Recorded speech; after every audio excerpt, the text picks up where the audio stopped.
Hi friends, welcome to my channel. आज मैं आपके लिए लाई हूँ रामायण की तृतीय किरण, ताड़का मारी गई। चलिए शुरू करते हैं कथा। आश्रम की ओर जाने के मार्ग में भयावना जंगल था। वहाँ शेर, बाघ, चीते, भालू आदि हिंसक जानवर दिन दहाड़े घूमते रहते थे। अनेक चोर और लुटेरों का भी वहाँ निवास था। ये मांस मदिरा पीकर भोले भाले गांव वालों और तपस्वियों को सताया करते थे, इसलिए इन्हें राक्षस कहा जाता था। उस वन में राक्षसों की रानी भी रहती थी। उसका नाम ताड़का था। उसके पुत्र का नाम मारीच था। वह बहुत दुष्टा थी। वह जीवित मनुष्यों को मारकर खा जाती थी। मार्ग में अस्थियों का बड़ा ढेर देखकर राम जी ने गुरु जी से पूछा, गुरु जी, यहाँ इतनी सारी अस्थियाँ कैसे एकत्रित हो गई हैं? क्या ये जंगली जानवरों की हैं? राम की बात सुनकर विश्वामित्र बोले, हे राम, ये अस्थियाँ संतों और तपस्वियों की हैं। राक्षसों ने इन्हें मारकर खा डाला था। अब भी वे ऐसा ही करते हैं।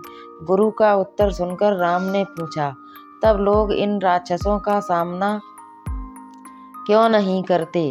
गुरु विश्वामित्र ने उत्तर दिया, ये शस्त्र चलाना नहीं जानते और न ये संगठित ही है, इसलिए ये राक्षसों के द्वारा मारे जाते हैं। राम ने कहा, तब मैं इनको संगठित करूंगा और राक्षसों का वध करूंगा।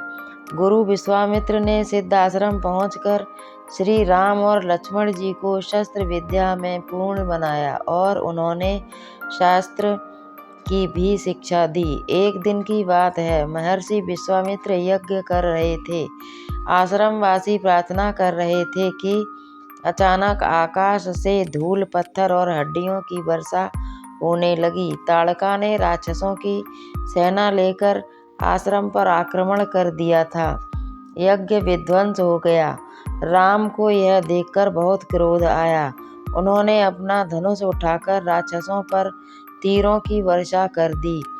अनेक राक्षस मारे गए। थोड़ी देर बाद राक्षसी ताड़का भी मारी गई। उसकी छाती में तीर लगा था। तब उसका पुत्र मारीच तलवार लेकर राम से युद्ध करने लगा। राम ने उसे एक ऐसा तीर मारा कि वह उड़कर बहुत दूर समुद्र में जा गिरा। बाकी राक्षस डरकर भाग गए। राक्षसों की हार पर सभी आश्रमवासियों तथा वहाँ के गांव वालों ने बड़ा आनंद मनाया। सबने राम लक्ष्मण की वीरता की प्रशंसा की। विश्वामित्र का यज्ञ पूर्ण हुआ और हमारी कथा भी पूर्ण हुई। अगर आपको ये मेरी कथा अच्छी लगी हो तो मेरे चैनल को सब्सक्राइब करें, कथा को आगे बढ़ाएं, बच्चों को सुनवाएं और खुद भी सुने। बच्चों के लिए मनोरंजनदायक कहानियाँ हैं ये और बहुत ही ज्ञानपूर्वक हैं। ये ज्ञानी कहानियाँ हैं, इनको सुनवाएं और सुने।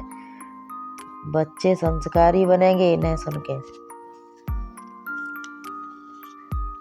मेरे वीडियो को लाइक करें, शेयर करें, अपने चैनल को सब्सक्राइब करें।